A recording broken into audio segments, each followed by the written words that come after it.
সিং ডাঙৰীয়া অসম চৰকাৰৰ বন বিভাগৰ বিশেষ অতিৰিক্ত মুখ্য সচিব শ্ৰী MK যাদৱ ডাঙৰীয়া উপস্থিত সুধীবৃন্দ বন সুৰক্ষা বাহিনীৰ নৱনিযুক্ত কনিষ্টবল জোৱানসকল তেখেতসকলৰ পিতৃ মাতৃ আৰু অভিভাৱকসকল উপস্থিত সুধীবৃন্দ লাচিত বৰফুকন পুলিচ একাডেমীত অনুষ্ঠিত অসম বন সুৰক্ষা বাহিনীৰ নৱনিযুক্ত কনিষ্টবল জোৱানসকলৰ এই পাছিং আউট পেৰেডত উপস্থিত থাকিবলৈ পাই আমি সকলোৱে অত্যন্ত সুখ আৰু আনন্দ আমি অনুভৱ কৰিছো।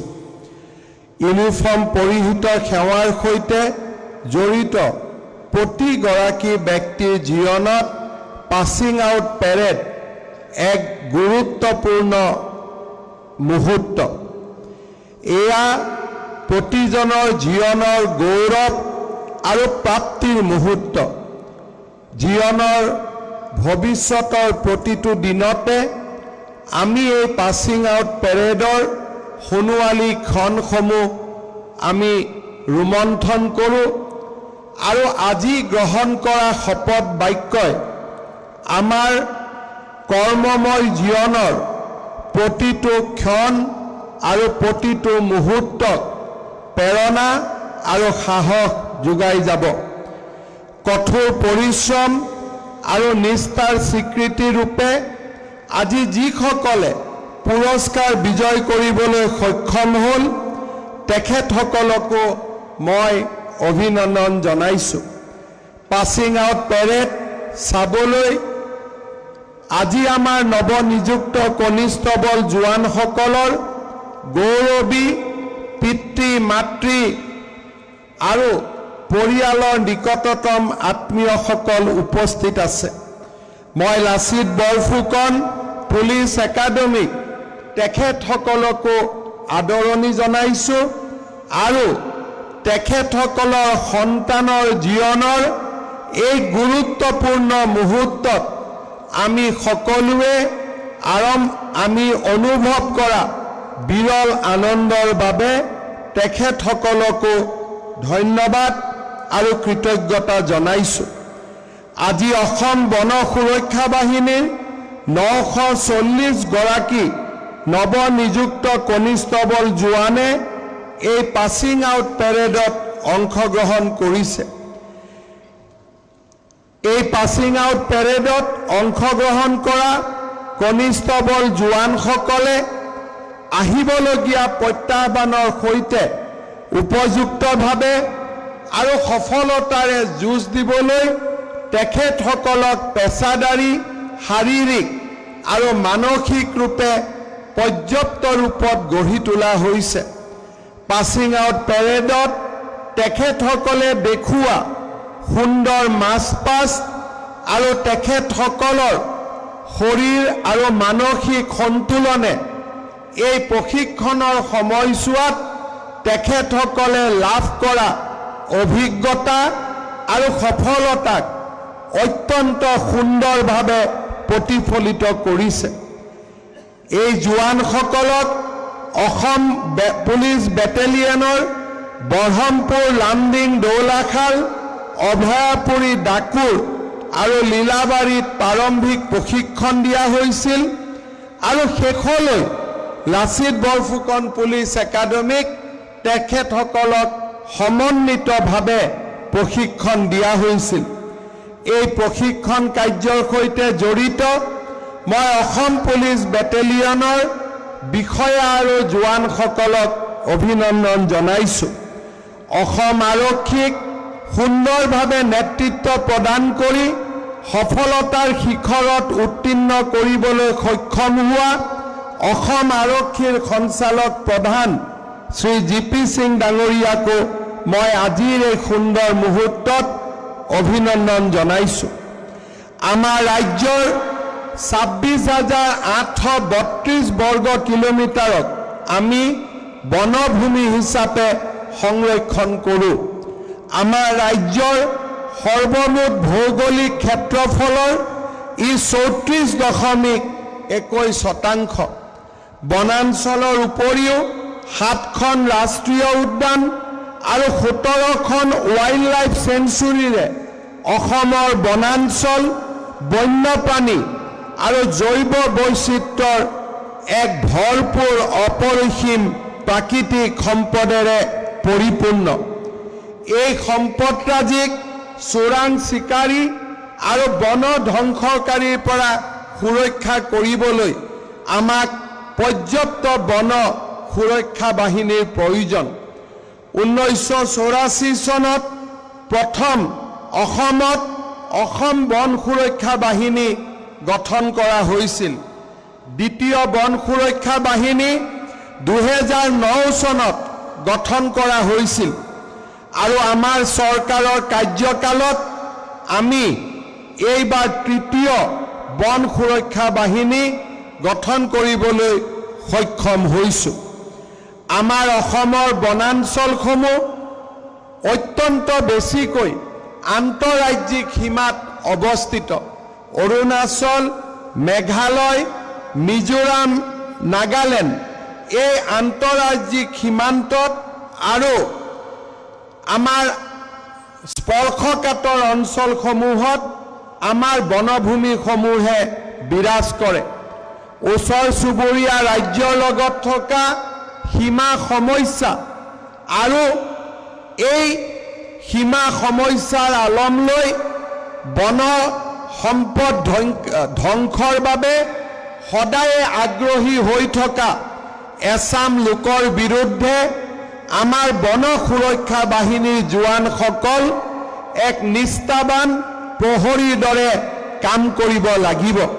কাৰণ যদি বন সম্পদক আমি ৰক্ষা কৰিব নোৱাৰোঁ তেতিয়াহ'লে মানৱ জাতিৰ ভৱিষ্যত সম্পূৰ্ণভাৱে ভয়াৱহ আৰু বিপদজনক হৈ পৰিব।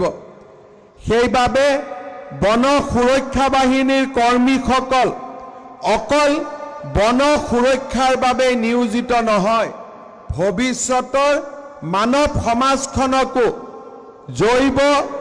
বিভিন্ন ধৰণৰ জৈৱ প্ৰত্যাহ্বানৰ পৰা ৰক্ষা কৰাৰ বাবে এক অতন্দ্ৰ প্ৰহৰী হৈ কাম কৰি থাকিব লাগিব। আজি আমি সকলোৱে জানো যে অসমত যোৱা 3টা বছৰত নিকা আৰু স্বচ্ছ নিযুক্তিৰ এক নতুন প্ৰক্ৰিয়া আৰম্ভ হৈছে। স্বাধীনতাৰ পিছত বহুবোৰ চৰকাৰ আহিল আৰু গ'ল, কিন্তু স্বচ্ছ নিযুক্তিৰ প্ৰক্ৰিয়া এটাক সুনিশ্চিত কৰিবলৈ সকলোৱে বিফল হৈছিল। তাৰ ফলত অসমৰ যুৱক সমাজ প্ৰায়ে হতাশাত ভুগিছিলে আৰু হতাশাৰ ফলস্বৰূপে বিভিন্ন সময়ত অসমৰ যুৱক সমাজে নিজৰ কক্ষপথৰ পৰা কক্ষচ্যুত হোৱাৰ বহু উদাহৰণ আমাৰ সন্মুখত দেখা দিয়ে।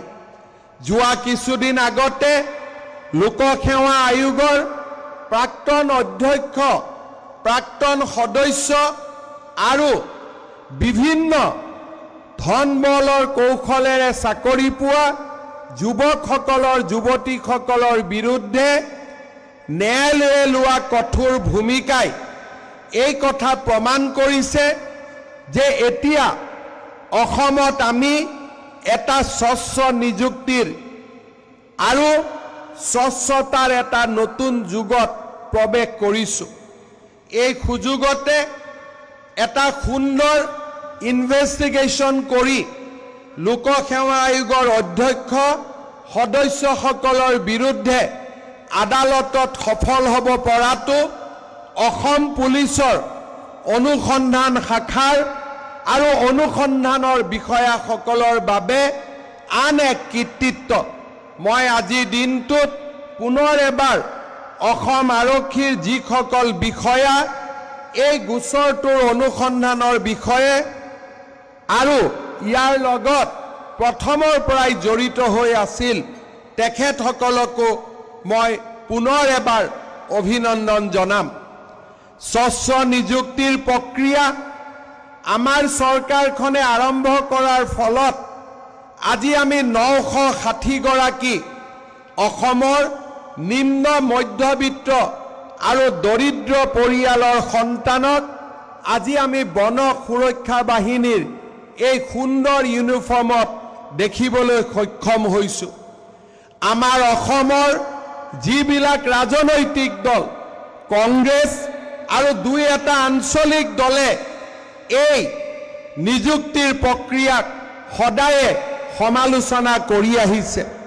মই আজিৰ দিনটোত তেখেতসকলক আহ্বান জনাম যে ৰাজনীতিৰ পৰা অলপ দূৰলৈ গৈ আজিৰ দিনটোত আপোনালোকে এই গৌৰৱী ইউনিফৰ্মৰ জোৱানসকলক আৰু তেওঁলোকৰ পিতৃ মাতৃসকলক এখন্তেক দেখা দিয়ক, এখন্তেক কথা পাতক আৰু আপোনালোকে অনুভৱ কৰিব যে কেনেকৈ আপোনালোকৰ দিনত লাখ টকাৰ দুৰ্নীতি নকৰাকৈ চাকৰি আশাও কৰিব নোৱাৰা সেইখন সমাজৰ বিপৰীতে আজি কেনেকৈ আশা আৰু আকাংক্ষাৰে উদ্ভাসিত অসমৰ এটা নতুন যুৱচামৰ যোৱা 3টা বছৰত আবিৰ্ভাৱ হোৱা আমি দেখা পাইছোঁ।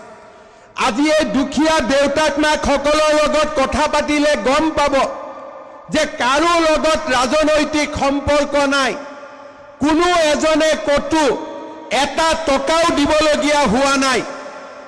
মই গৌৰৱ অনুভৱ কৰোঁ যে গোপীনাথ বৰদলৈ, বিষ্ণুৰাম মেধিৰ সেই কাৰ্যকালবিলাকৰ কথা যদি আমি আঁতৰাই দিওঁ, সমসাময়িক অসমত এটা টকাও ঘোষ নিদিয়াকৈ চাকৰি দিয়াৰ বিৰল কৃতিত্ব আৰু প্ৰাপ্তি এইখন চৰকাৰৰ আৰু এইখন চৰকাৰৰ এই প্ৰয়াসত অসমৰ ভৱিষ্যতে সদায় যুগে যুগে প্ৰশংসা কৰি যাব। আজি যিসকল ব্যক্তিয়ে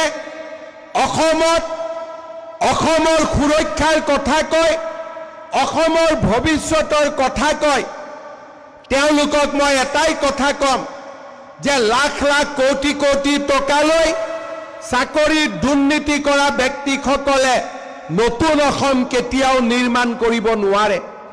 অসমৰ ইতিহাসে কেতিয়াও পাহৰি যাব নোৱাৰে যে ৰাকেশ পালৰ দৰে ব্যক্তিক কোনটো চৰকাৰ, কোনটো ৰাজনৈতিক দলে নিযুক্তি দিছিল আৰু কাৰ কাৰণে ৰাকেশ পালক দোষ দিয়াৰ পৰিৱৰ্তে ৰাকেশ পালৰ দৰে ব্যক্তিক জন্ম দিয়া ব্যক্তিসকলে আজি আদালতৰ অভিযোগনামা আৰু আদালতে কাৰাদণ্ড বিহাৰ পিছত এবাৰৰ হ'লেও অসমৰ যুৱক সমাজৰ ওচৰত ক্ষমা খোজা উচিত।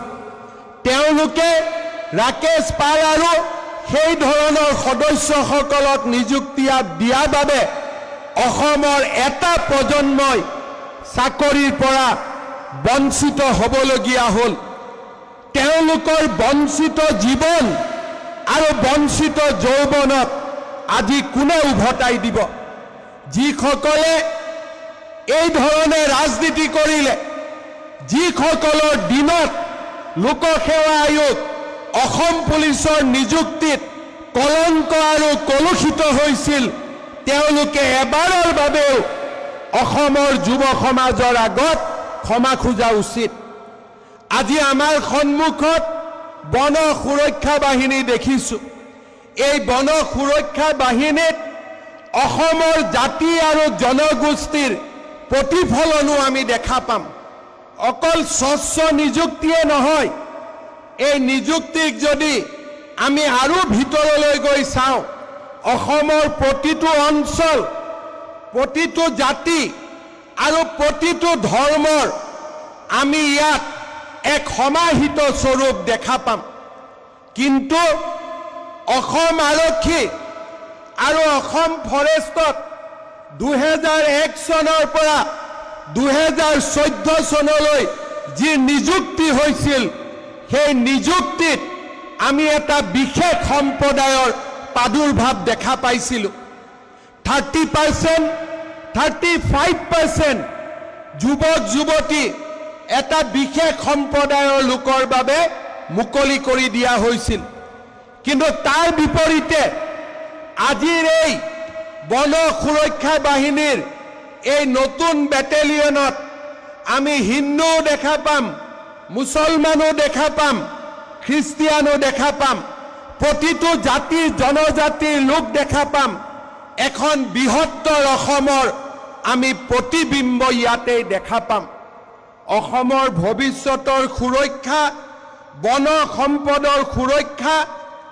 আৰু স্বচ্ছ আৰু নিকা নিযুক্তিৰ এই নতুন দিগন্ত আজি আমি আৰম্ভ কৰিবলৈ পাই অসমৰ জাতি মাটি আৰু ভেটি সুৰক্ষা কৰাৰ দিশত আৰু এক প্ৰচণ্ড অগ্ৰগামী খোজ আমি পেলাবলৈ সক্ষম হৈছোঁ বৰ্তমানো অসম আৰক্ষীৰ নতুন নিযুক্তি প্ৰক্ৰিয়া আৰম্ভ হৈছে ৰাতিপুৱা যদি আমি টোপনিৰ পৰা উঠো 4টাৰ পৰা 7টা বজালৈ গাঁৱে ভূঞে খেলপথাৰ সমূহত ডেকা লৰাসকলক দৌৰি থকা দেখা পাম কাৰো মনত চিন্তা নাই যে কাৰোবাক টকা দিব লাগিব কাৰো মনত চিন্তা নাই যে কাৰোবাক পইচা দিব লাগিব মাত্ৰ ভাল কৰি দৌৰিব লাগিব ভাল কৰি পৰীক্ষা দিব লাগিব আমাৰ ভৱিষ্যত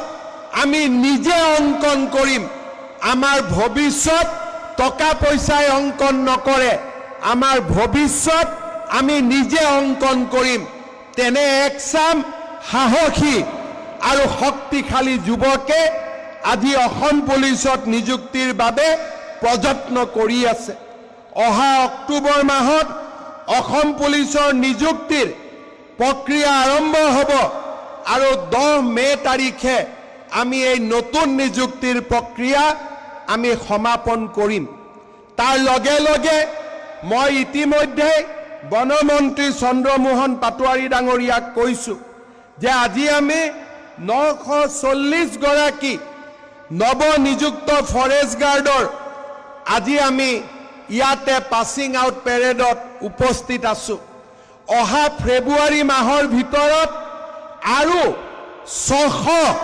600 নতুন ফৰেষ্ট প্ৰটেকশ্যনত নতুন জোৱানক নিযুক্তিৰ প্ৰক্ৰিয়া আমি আৰম্ভ কৰিব লাগিব যাতে প্ৰতি বছৰে আমি এনেকৈ এছাম নতুন যুৱকক অসম ফৰেষ্ট বেটেলিয়নত আমি আদৰণি জনাব পাৰোঁ আজি আমি লাচিত বৰফুকন পুলিচ একাডেমীত উপস্থিত আছোঁ দেৰগাঁৱৰ অসম আৰক্ষীৰ এই প্ৰশিক্ষণ কেন্দ্ৰক আমি অসমৰ যুগনায়ক শৌৰ্য বীৰ্য সাহসৰ প্ৰতীক লাচিত বৰফুকনৰ নামত উৎসৰ্গা কৰিছিলোঁ ইয়াৰ নৱনিৰ্মিত ভৱন ইতিমধ্যে আমি নিৰ্মাণ সম্পূৰ্ণ কৰিছোঁ অক্টোবৰ মাহত আমি ইয়াৰ শুভ উদ্বোধন কৰিম কিন্তু এই নতুন একাডেমীৰ শুভ উদ্বোধন হোৱাৰ আগতে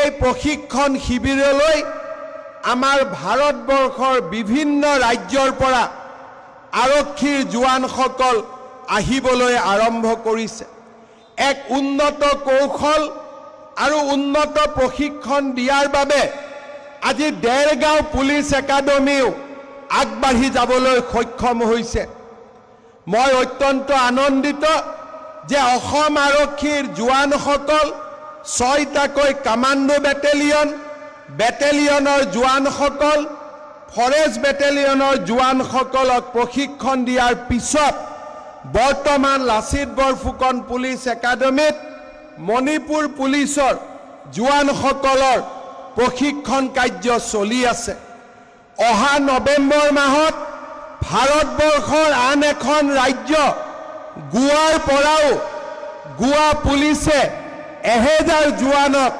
লাচিত বৰফুকন পুলিচ একাডেমীত প্ৰশিক্ষণৰ বাবে প্ৰেৰণ কৰিব মই বিশ্বাস কৰোঁ যে চাওঁতে এই লাচিত বৰফুকন পুলিচ একাডেমি ৰাষ্ট্ৰীয় পটভূমিটো উজ্বলি উঠিব। অসম আৰক্ষীয়ে আমাৰ 102 সেৱাক এক নতুন ৰূপত লৈ যাবলৈ প্ৰচেষ্টা আৰম্ভ কৰিছে। এই 102 সেৱাৰ যি কণ্ট্ৰল আৰু কমাণ্ড ষ্ট্ৰাকচাৰ হ'ব, এই কণ্ট্ৰল আৰু কমাণ্ড ষ্ট্ৰাকচাৰো আমি দেৰগাঁৱতে এই পুলিচ একাডেমিতে স্থাপন কৰিবলৈ সিদ্ধান্ত লৈছোঁ। আৰু এক প্ৰকাৰ এই দেৰগাঁৱৰ পৰাই অসমৰ গোটেই চুকে কোণে আইন শৃংখলাৰ কামত নিয়োজিত 102 সেৱাৰ বাহনসকলক, বাহনবোৰক আৰু ইয়াৰ লগত জড়িত মানৱ সম্পদসমূহক নিয়ন্ত্ৰণ কৰা হ'ব। অৰ্থাৎ চাওঁতে চাওঁতে লাচিত বৰফুকন পুলিচ একাডেমি এক ৰাষ্ট্ৰীয় স্তৰলৈ আমি লৈ যাবলৈ সক্ষম হ'ম। লাচিত বৰফুকনৰ গৌৰৱময় গাথা আৰু অসম পুলিচৰ সাহসী আৰু বৃত্তিগত ক্ষমতা, প্ৰফেশ্যনেলিজিমক এই লাচিত বৰফুকন আৰক্ষী প্ৰশিক্ষণ মহাবিদ্যালয়ে আজি প্ৰতিনিধিত্ব কৰিছে। পুনৰ এবাৰ মই আজিৰ এই সুন্দৰ দিনটোত বনমন্ত্ৰী চন্দ্ৰমোহন পাটোৱাৰী আৰু বন বিভাগক অভিনন্দন জনাইছোঁ যে 960 গৰাকী আপোনালোকে নতুন কনিষ্টবল জোৱানক আজিৰ পৰা আপোনালোকৰ বিভাগত আদৰণি জনাব। কাজিৰঙা মানসত গড় চিকাৰীৰ বিৰুদ্ধে হওক আৰু অসমৰ প্ৰতিটো বনজ আৰু আমাৰ ৱাইল্ড লাইফ চেঞ্চুৰীক ৰক্ষণাবেক্ষণ দিয়াত আপোনালোকৰ প্ৰচেষ্টাত এই জোৱানসকলে এক নতুন মাত্ৰা প্ৰদান কৰিব। পুনৰ এবাৰ বন বিভাগক আজিৰ এই সুন্দৰ দিনটোৰ বাবে মই ধন্যবাদ জনাইছোঁ। আকৌ এবাৰ অসম বন সুৰক্ষা বাহিনীৰ গৌৰৱী কনিষ্টবল জোৱানসকলক আৰু ইয়াত ভাগ লোৱা, আজিৰ মাৰ্চ পাষ্টত ভাগ লোৱা যুৱক যুৱতীসকলক আৰু পুৰস্কাৰ বিজেতাসকলক পুনৰ এবাৰ মই অভিনন্দন জনাইছোঁ। পিতৃ মাতৃসকলক মই পুনৰ এবাৰ কৃতজ্ঞতা জনাইছোঁ। অভিভাৱকসকলক কৃতজ্ঞতা জনাইছোঁ। আৰু অসম আৰক্ষীৰ সঞ্চালক প্ৰধানকে আদি কৰি লাচিত বৰফুকন পুলিচ একাডেমিৰ অধ্যক্ষ আৰু বিষয়া, ইনষ্ট্ৰাক্টৰ সকলোকে আকৌ এবাৰ অভিনন্দন জনাই মই মোৰ বক্তব্যৰ সামৰণি মাৰিছোঁ। ধন্যবাদ। জয় হিন্দ, বন্দে মাতৰম।